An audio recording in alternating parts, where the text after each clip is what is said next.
Hey, it's Chris. Welcome to the Daily Tech Show. This is the full episode, and that means we got a little bit of extra here that we're going to talk about before we get into today's news, the tech clips, tech culture, future stuff, all of that. I want to start off by just talking about pivots. I don't know if you are working on a project right now, either for school or work. Maybe it's a personal thing. Maybe you're trying to make some money online or whatever.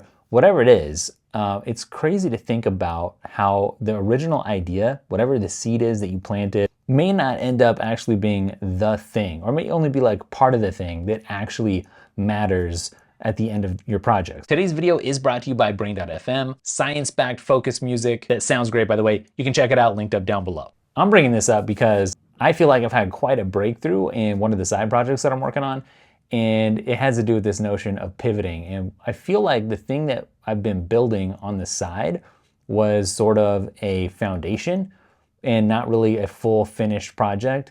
And then it took my team building something on top of that foundation to really push it into new territory, to let it, kind of fulfill the promise that was there with the foundation. And so that would have never happened if we hadn't sort of had this pivotal moment, which was really due to constraints within the team and the things that we were able to pull off at the time. And it just feels like kind of this magical button got pressed where everything could change in a big way and could be really awesome. And I just think that's cool. So I guess I'm bringing this up because you never know where you're at in that process, and rarely the thing that you started out thinking ends up being the actual case. It may be a piece of the puzzle, the first couple steps or rungs of the ladder, but you may need to kind of climb up a little bit on that ladder and then switch ladders entirely.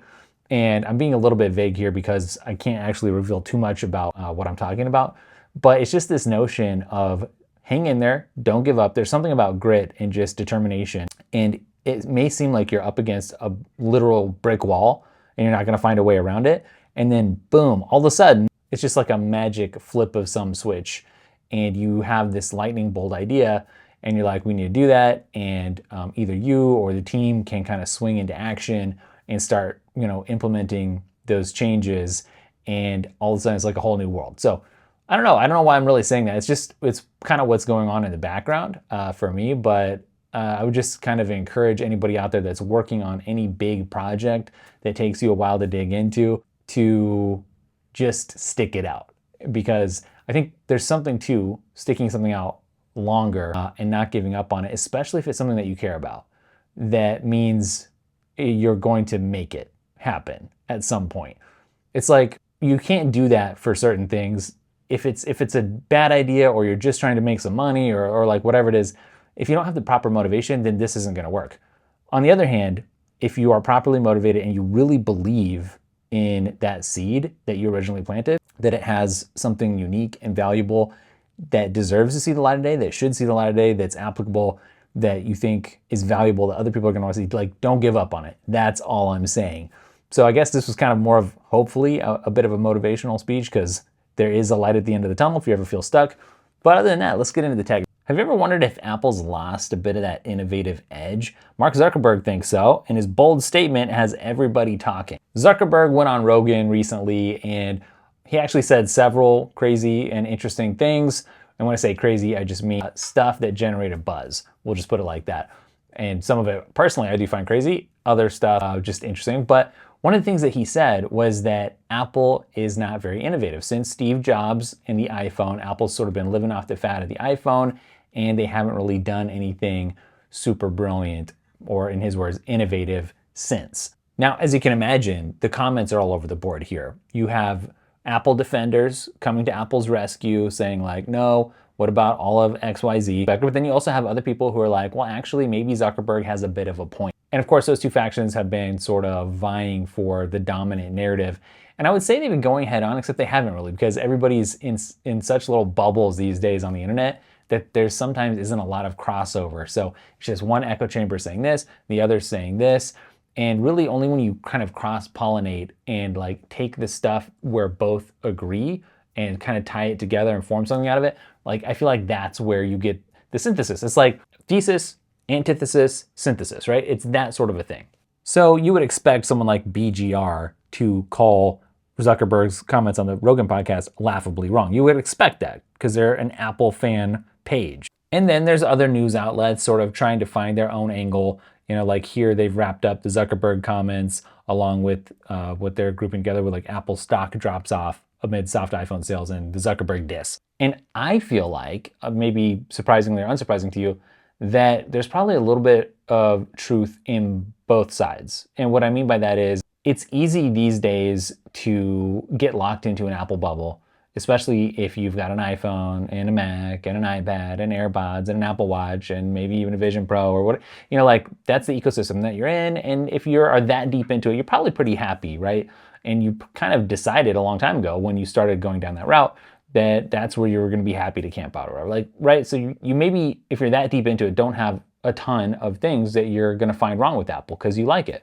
And that's fine. On the other side of the coin, maybe there's some truth to the fact that even if you're super deep into the Apple ecosystem, you kind of pine for or wish for something that feels really different, not just, iteratively better a little bit every year, like some changes for the sake of change. Or a lot of people, saw the Vision Pro came out and now we learned that they've kind of cut off selling that to some extent until the next version can come out and be a little bit cheaper. And a lot of people felt like it was out of their reach, like they couldn't even get a hold of it. So even though it was new, it wasn't new to them, let's say, because they couldn't get it. I'd love to know your take here because I feel like Zuckerberg's clearly has something to gain from trashing Apple. And he wants to get around the iPhone as a hurdle to him. He wants to control, the software experience and App Store and everything top to bottom like Apple does over on the iPhone. So he doesn't want to just be an app on some app store. He wants to own the whole shebang, right? So that's why he wants to make the Quest so important if he can do so. So lately, I feel like I'm kind of finding myself more of the perspective that I wish Apple would do something to wow me again. Like, I really like the Apple products that I have, and I really rely on them. I really do get a lot done with them. That said, that gets a little bit boring when every year it's just like a processor bump and a bump to the camera specs a little bit, Like, I really want Apple to come out with something that's like a true one more thing that really blows me away again, that I can get really excited about, not a little bit excited about.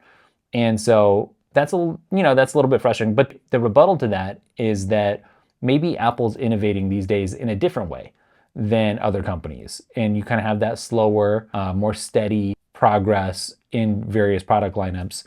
And you know what? There's probably something to that, because if you get to a certain stage, you don't want stuff just changing just willy-nilly, just for the sake of change when it's working for you, especially if you have like a business and you don't need things to be wildly different from year to year. You like the reliability is something that you can count on. So I get that angle. And actually, I think a couple things can be true at once. It's not such a black and white issue. And what I mean by that is, and please like fill me in with whatever your comments are on this, because I think this is a nuanced one. Maybe Apple sort of refining stuff as they go is a smart business move. I mean, clearly it is. They do make a lot off of fees and content and storage and subscription-y type of things. So you have that aspect, like what's Apple doing to protect Apple's business, right? And to grow that revenue. And then you also have customer expectations and the fact that like phones, they've just been around for a while. I'm talking about even Android phones too, and even like foldables and stuff. Like the phone is just kind of the phone at this point, regardless of the form factor that it takes. And that's why changes are slow coming, but they are coming. You see a lot of different sorts of glasses and goggles and stuff, and we've seen that for a long time, but it's picking up steam a little bit, and it's hard for anyone to envision anything else outside of AR and VR that would really signal and compete for the next sort of major platform shift. So I get it, and that's slow and takes a while, and not everyone's excited about it yet. I mean, obviously, at face value, since the iPhone came out, the iPad came out, Vision Pro came out. A lot of things actually did come out since the iPhone. I think Zuckerberg's point though is like, hey, the iPhone drives most of your sales right now. The App Store with that 30% cut, that makes you a lot of money. And it's all sort of predicated off of the iPhone. And that was the first domino that kind of fell, the most important domino. And you haven't had any other important, dominoes or lines of dominoes to even tip. So do you agree or disagree with Zuckerberg? Do you find yourself more drawn to defending Apple on this one. You're happy with where things are at, which I kind of don't get. Like, Apple's a company, so you don't have to feel bad for it. It doesn't really have feelings or anything. I think people take the critique of Apple very personally because they're like, if you own an iPhone and somebody says iPhone is bad, then maybe you take that personally, or any of the other devices. And same with Android people too. At the end, I'll just end with this. I feel like it's good for Apple to have this kind of pushback, whether you agree that it's true or false. I think Apple should feel that pressure because we need that competition. We want that drive. We want Apple to be like, I'm going to show you, Zuckerberg or whoever it is out there, that you can't touch what Apple can put out. Like, that's the attitude that's needed. You can kind of coast. It doesn't matter who you are. You reach a certain level of success and you just kind of coast. I think it happens for countries, companies, people, various institutions. So whether Apple's coasting or not, I won't determine in this video, but I'll say I don't want them to coast. So I'm glad to have some pressure applied. So here's something that's kind of interesting. Tesla and SpaceX are deploying some resources to assist with the Palisades fire. I believe at the moment they're deploying some Cybertrucks with some supplies in the back, things like water, snacks and stuff, and Starlink connections so that people affected by the fire can obviously have some connectivity. First of all, it's kind of stunning to see all the Cybertrucks rolling in. That's interesting, right? But, sometimes things go beyond just business as usual. So Tesla coming out and saying, hey, whatever's happening in the world regarding business, politics, anything else, like we have the capabilities, we're going to stop and pause and go out of our way here. This isn't business as usual, to throw some resources over there and try to make some sort of an impact or difference. Now, I don't get it. Like, so many people have bad feelings towards Elon on the political front. We lost this ability, and I'm not pointing fingers or blaming anybody, to just like see things for what they are. And we are always judging people's motives and stuff. Apple gave some money to the effort as well. And this is like, we shouldn't have these camps anymore of people who it's acceptable for them to do this or that, like, right? Like, let's come together. And I like that attitude here. So it's kind of like I've thought about making a course on how Elon gets things done, maybe an update to the productivity course, because love him or hate him, he gets things done like nobody else. And there's some things to learn there. But I know that some people would immediately and instantly not tune into that just because of the person. And that sort of drives me nuts. But coming back to this line of Cybertrucks and bringing some aid, to the extent that that's possible from Tesla and SpaceX. If I was the CEO of a company and had those sort of resources and I could do it, then I would want to do it also. And I guarantee that the people that would benefit from this and who need these services, they need that connectivity, for instance, they're not going to be like, oh, wait, it's from Elon, so I'm not going to do it, right?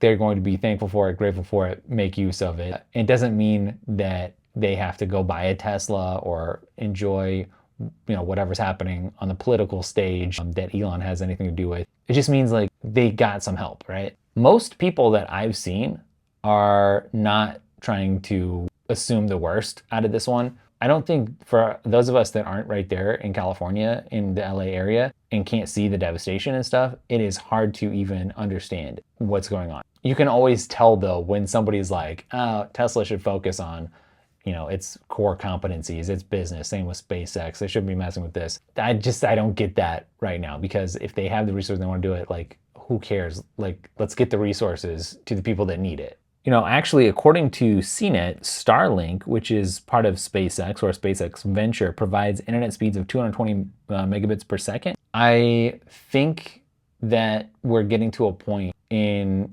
even America's political situation where, like left or right or whatever, like people are just tired of the arguing, of the not getting along, of the division. For however bad something like this disaster is, I hope that it can bring people together more than split people apart. And when I say people, I really mean us. Like, I want us as a nation, as a country, to rally around and support each other, whatever that means and looks like.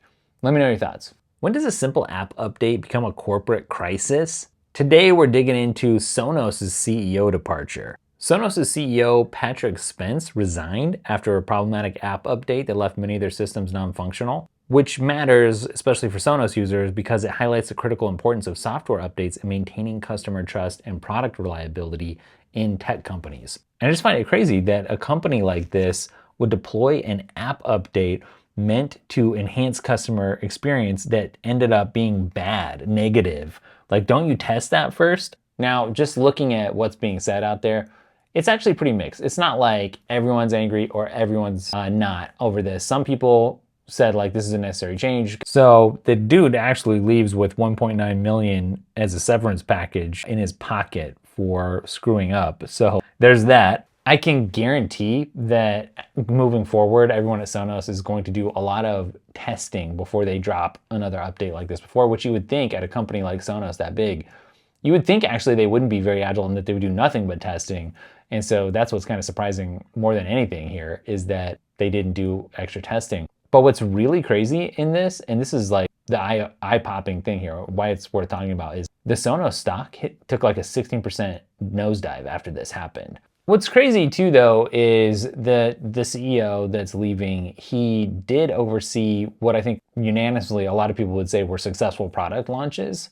So it's like everything, it's not always 100% good or bad. There's always this like dual perspective that you can have on anything. This happens with Apple stuff all the time, by the way. Apple will come out, but they'll catch it in the beta. They'll put something in the beta for a new OS or just an individual app, and people will be like, that is really awful. And Apple will change that while it's in the beta before it actually becomes baked in and part of the canon, so to speak. The wild thing though is you hate to see self-destruction, right? And so like Sonos is a company, I don't really care about the company, like, it doesn't have a soul or something. But what I'm saying is it's just kind of sad to see some intellectual property that's so recognizable just get tanked for really no reason, because it does come down to trust and reliability. So even though I'm not a Sonos customer at the moment, number one, this doesn't make you want to become a Sonos customer.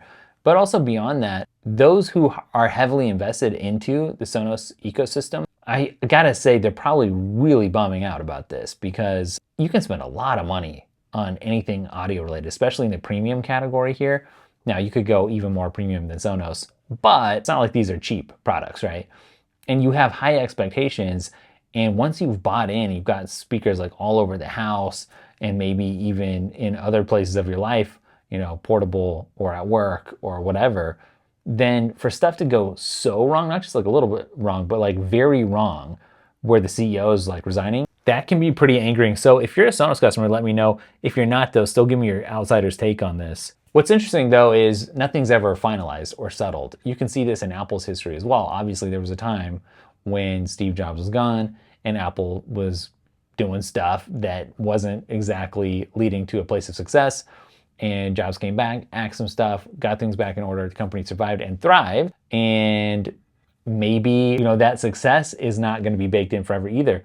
Look at a clip or two ago on this channel, we were talking about, is Apple still innovative? We're talking about the Mark Zuckerberg thing. Like, nothing's ever set in stone. And so if Sonos has had this flop and, a big mix-up, doesn't mean that it can't come back and be better than ever. And at some point, no press is bad press. Like, everyone's talking about Sonos, you should capitalize on this. And the right CEO, the interim CEO, could really turn this negative into something very positive if they parlayed it. All right, that's it for the show today. I just want to make sure that you're subscribed to Dailytekk 1 if you're not already. I'm not just saying that, like, oh, subscribe to everything I have on the internet. I'm not saying that. I have a video I'm super excited to debut either today or tomorrow or this week anyways. I've been working hard on it for a while, and it's not usual. It's not typical. Spent extra long on it, but it's not even that. I just think it's cool and useful, and it was fun to make, and I want to share it. It's not news related like stuff that happens over on this channel. So go over to Dailytekk, the original Dailytekk 1. Make sure you're subscribed if you want to, because I think you might like it. If you're into Apple stuff, especially iPad, if you want to make your iPad exciting again, I think it's going to be a fun video. So check it out, and I'll catch you in the next video. Later.